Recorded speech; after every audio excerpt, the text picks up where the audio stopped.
오늘 주시는 하나님 말씀은 잠언 12장 10절부터 19절까지 말씀입니다. 할렐루야. 오늘은 잠언 12장 10절부터입니다. 10절을 보시게 되면 의인은 자기의 가축의 생명을 돌보나 악인의 긍휼은 잔인이니라. 원문은 이렇게 되어 있습니다. 의인은 그의 짐승의 뇌패시조차 돌볼 줄 알지만 악인들이 가진 자애심이래야 봐야 잔인한 뿐이로다. 의로운 사람은 물론이거니와 하찮은 미물인 짐승의 뇌패시, 짐승에게도 뇌패시가 있어요. 그래서 짐승도 자기 나름대로 또 생각이 있고 또 감정이 있고 판단이 있고 그 육체를 돌봅니다. 그런데 의인은 사람일 뿐만 아니라 이 짐승에게조차도 돌봄을 베풉니다. 그런데 악한 사람은 아무리 자애심이 있다고 해봐야 결국 그것은 잔인함밖에 없다는 거예요. 그러니까 자유롭게 하는 척하고 친절하게 하는 것 같아도 악인에게서는 잔인함 외에는 아무것도 없다는 것입니다. 그 다음에 11절에 보면 자기의 토지를 경작하는 자는 먹을 것이 많거니와 방탕한 것을 따르는 자는 지혜가 없느니라. 원문은 이렇습니다. 자기 땅을 섬기는 자는 양식으로 만족하려니와 헛된 것들을 따라가는 자는 마음의 결핍뿐이니라. 자기가 농사짓는 그 땅을 아끼고 또 그 땅을 참 위에서 봉사하고 농부가 이런 일을 하는 거죠. 그러면 결국 그 땅이 농부에게 풍족한 양식을 제공해 주어서 농부는 그로 인하여서 만족해집니다. 그런데 허망한 거, 헛된 거, 바람을 잡는 것 같은 것을 따라가는 자는 마음에 결핍하게 된대요. 뭐 하나 채워짐이 없다는 것입니다. 지혜라고 하는 건 뭡니까? 자기가 해야 될 일에 최선을 다한다는 겁니다. 내가 하는 일에 최선을 다하지 않고 내가 하는 일에 성심성의를 다하지 아니하고서 다른 것에 자꾸 이렇게 눈을 돌리면 결국은 마음에 늘 결핍함밖에 없다. 만족 대신에 그런 말씀이고요. 12절입니다. 악인은 불의의 이익을 탐하나 의인은 그 뿌리로 말미암아 결실하느니라. 원문은 이렇습니다. 악하게 행동하는 사람이 바라는 것은 사냥용 그물을 쳐놓고 이런저런 악을 행하는 것이지만 이런저런 의를 행하는 자의 뿌리는 기부이니라. 자, 악하게 행동하는 사람들의 특성이 여기 나옵니다. 그물을 쳐놓는 거예요. 상대를 잡으려고, 상대를 넘어뜨리려고 마치 사냥꾼이 그 사냥물을 기다리면서 그물을 쳐놓은 것처럼 악을 이렇게 행한다 이겁니다. 여기저기 다니면서 악을 행하는 사람은 늘 다른 사람을 이렇게 잡아서 자기의 것으로 삼으려고 사냥용 그물을 쳐놓고 악한 것만 행하는 그런 사람. 그러나 이런저런 의를 행하는 사람의 그 뿌리는 기부래요. 기부. 기부가 뭐냐? 남에게 주는 거거든요. 그래서 악한 사람은 남의 것이라도 그물을 쳐서 억지로 뺏으려고 하고 그걸 이제 소망하고, 의로운 사람은 그 근본 자체가 뭐예요? 자기 것을 남에게 나누어 주고 또 베풀어 주려고 하고 이렇게 살아간다는 겁니다. 이상해요. 움켜잡으려고 하면 움켜잡혀지는 게 아니라 욕심을 과도히 부려도 그 재물이 늘어나지 않습니다. 그러나 자기 것을 가지고 베풀어 주고 나누어 주고 또 이렇게 흩어서 구제해도 더 풍족하게 되는 일이 있다. 그 말씀과 지금 똑같이 통하는 말씀입니다. 13절입니다. 악인은 입술의 허물로 말미암아 그물에 걸려도 의인은 환난에서 벗어나느니라. 원문은 이렇습니다. 악인은 두 입술로 법을 어기기에 덫에 걸리게 되지만 의인은 비탄한 일에서 빠져나오느니라. 악한 사람은 그 입술로 한 몫을 하죠. 그러나 그 두 입술로 그 악한 사람은 법을 어기는 쪽으로 자꾸 말을 몰아가요. 그래서 결국 자기가 쳐놓은 덫에 자기가 걸리게 되어 있습니다. 그러나 의인은 비탄한 일, 고통스러운 일, 심통한 일을 만났다고 해도 희한하게 거기에서 빠져나오게 된다는 거예요. 왜냐하면 하나님이 그렇게 해주신다는 겁니다. 이게 지금 뭡니까? 의롭게 살아라 이겁니다. 악한 길에는 거기 형통함이 없어요. 그러나 자꾸 세상은 악하게 살아야 된다. 모질게 마음을 먹어야 된다.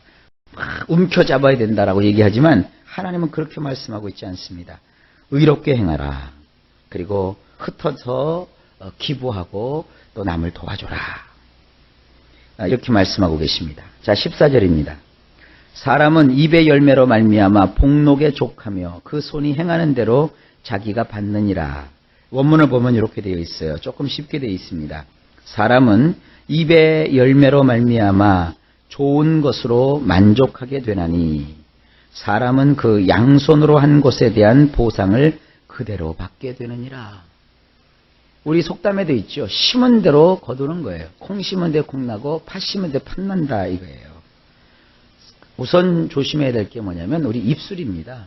우리 입에서 나오는 어떤 그 열매로 인해서 우리가 좋은 것을 가지고 만족해 할 수 있는 겁니다. 입술로 다 쏟는 사람이 있죠. 안 된다, 못한다, 망했다, 끝났다, 해도 안 된다, 할 수 없다. 이제 아무런 희망이 없다. 자꾸 그렇게 하지 말라 이거예요. 뭐 금방 망할 것 같이 얘기하는 사람들이 있는데 인생이 그렇게 금방 망하는 거 아닙니다. 우리 입술로는 할 수 있다. 하나님이 도우신다. 역사하신다. 주의 평강이 있다. 하나님께서 나와 함께 하심으로 나의 인생 가운데 인생 대로가 열린다. 이렇게 우리의 입술로 좋은 열매를 맺어야 결국은 좋은 것으로 만족하게 되는 것입니다. 입술로는 그렇게 말하고 가만히 있으면 안 되겠죠. 우리 양손으로 최선을 다해서 뭔가를 하면 하나님께서는 우리의 수고로 말미암아 보상을 그대로 받게 하는 거예요. 처음에 사람들이 따라주지 않는다고 눈앞에 결과가 보이지 않는다고 입을 놀려서 함부로 부정적으로 말하고 그리고 일손을 다 놓고 있으면 아무것도 이루어지지 않습니다. 입으로는 긍정적이고 하나님의 역사를 이룰 수 있는 창조적인 언어를 가지고 하나님 앞에 믿음으로 심고 그리고 양손은 놀려서 게으르지 아니하며 최선을 다하면 하나님께서 그대로 보상하여 주신다 하는 말씀입니다. 15절입니다. 미련한 자는 자기 행위를 바른 줄로 여기나 지혜로운 자는 권고를 듣느니라.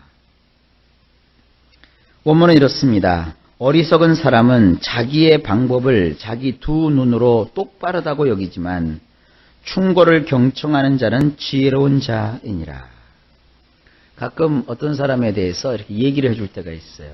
아유, 그렇게 판단하시면 안 되는데 그렇게 판단하신 것은 큰 착오가 있는 것 같습니다.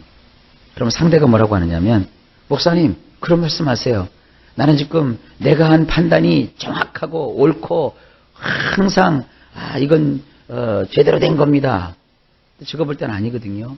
말을 들으려 하지 않아요. 그건 어리석은 사람입니다. 어리석은 사람은 자기가 해놓고 그것을 아주 잘했다고 스스로 여겨요. 아이들이 이렇게 성장하다 보면 그 배변기 훈련을 할 때가 있죠. 그럴 때 애들이요 자기 몸으로 이렇게 작품을 하나 만들어놔요. 뭔지 아시겠죠? 그리고 그걸 굉장히 아이들이요 자부심을 가지고 아주 뿌듯하게 여겨요. 어른은 볼 때는 아유 저건 지저분한 거고 더러운 건데 애가 그걸 작품을 만들어 놓고 아주 뿌듯해해요. 자기 몸으로 만들었다는 거예요. 어른이 볼 땐 건 얼른 빨리 쳐야 될 쓰레기에 지나지 않는 거거든요. 이와 똑같은 겁니다. 어리석은 사람은 엉뚱한 짓을 해놓고 잘못된 판단을 해놓고 잘못된 선택을 해놓고 그것을 아주 잘한 것처럼 여깁니다. 그러나 지혜로운 사람은 충고를 듣는 거예요. 충고가 뭡니까?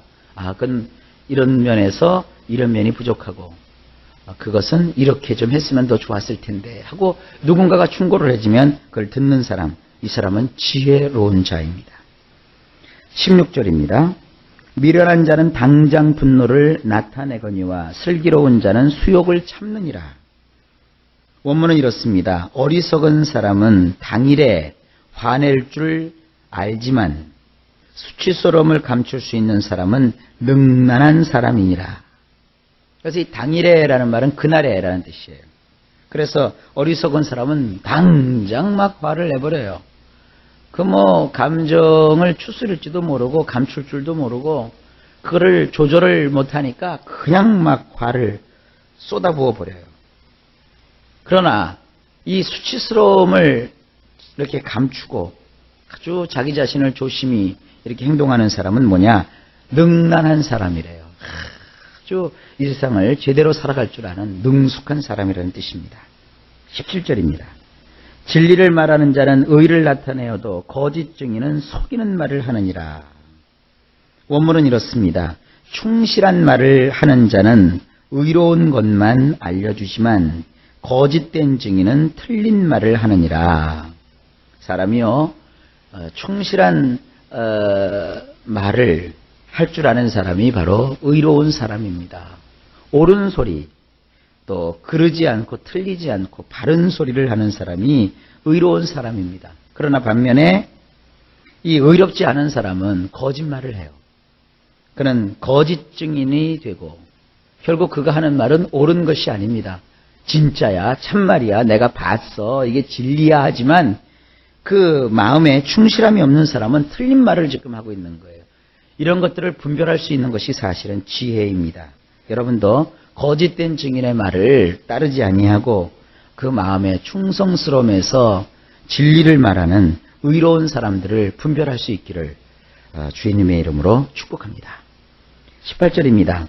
칼로 찌름같이 함부로 말하는 자가 있거니와 지혜로운 자의 혀는 양약과 같으니라. 원문은 이렇게 되어 있습니다. 칼로 도려내는 듯하게 생각 없이 내뱉는 말이 있지만 지혜로운 자의 혀는 치료하느니라. 예, 어떤 말은 칼로서 상대의 마음을 막 도려내요. 옳지 않은 것이죠. 그러나 지혜로운 자의 혀는 사람을 치료하는 효과가 있어요. 자, 여러분도 언어가 사람을 치료하는 효과가 있기를 주의 이름으로 축복합니다. 쉽게 할 수 있어요. 내가 얘기를 했는데 상대가 막 가슴 아파하고 싫어하고 막 반발하면 분명히 내가 말하는 데 있어서 무슨 기술이 부족한 거예요. 그러나 내가 무슨 얘기를 하면 상대가 그로 인하여서 아주 그 분노가 진정되고 마음이 위로를 받고 사람 마음속에 행복을 가지게 되고 그리고 그가 내 말을 통하여서 진리를 깨닫게 되면 그것은 바로 나는 치료하는 말을 하고 있는 거예요. 여러분은 이런 언어의 훈련들을 잘 하셔서 지혜로운 자, 그래서 남을 치료하는 그런 언어를 하는 그와 같은 성도들이 되실 수 있기를 바랍니다. 마지막으로 19절입니다. 진실한 입술은 영원히 보존되거니와 거짓 혀는 잠시 동안만 있을 뿐이라. 이것도 원문은 이렇습니다. 진실한 입술은 영원히 세워지지만 거짓말하는 혀는 잠깐 반짝거리느니라. 거짓된 입술이 당장은 반짝거려요. 뭔가 있는 것 같고. 왜? 없는 것을 있는 것처럼 꾸며서 말하는 것이기 때문에 사람에게 거짓 희망을 줄 수도 있고 거짓된 판단을 줄 수도 있고 순간적으로 이렇게 모면하기 위해서 내뱉는 말이기 때문에 순간의 위기에서는 넘어갈 수 있어요. 그러나 그것은 잠깐 동안입니다. 하지만 진실한 입술은 영원히 반듯하게 세워지게 되는 겁니다. 그러니까 순간순간 위기에서 모면하려고 또 순간을 벗어나 보려고 거짓말을 하고 자꾸 덮고 속이고 이것은 지혜가 아닙니다. 지혜로운 사람은 진실한 입술을 가지고 충실한 마음에서 선한 말을 하고 또 상대를 결국 치료하는 이런 언어를 사용하는 자입니다. 자, 오늘도 여러 가지 교훈을 주께서 주고 계시죠? 이 교훈들을요, 여러분 다 이렇게 담아둬서 마음에 기억하고 살면 좋은데 그러지를 못해요. 그러니까 성령님, 이 숱한 교훈들을 저로 하여금 듣게 하시고 필요한 때 이 말씀이 떠오르게 하셔서 저도 지혜로운 삶을 살 수 있도록 하여 주옵소서. 너희 중에 누구든지 지혜가 부족하거든 모든 사람에게 후히 주시고 꾸짖지 아니하시는 하나님께 구하라. 그리하면 주시리라 그랬습니다. 이 지혜의 마음을 여러분도 얻으셔서 이 세상 살아가는 동안에 하나님의 의와 뜻을 이루시는 복된 생애가 되시기를 예수님의 이름으로 간절히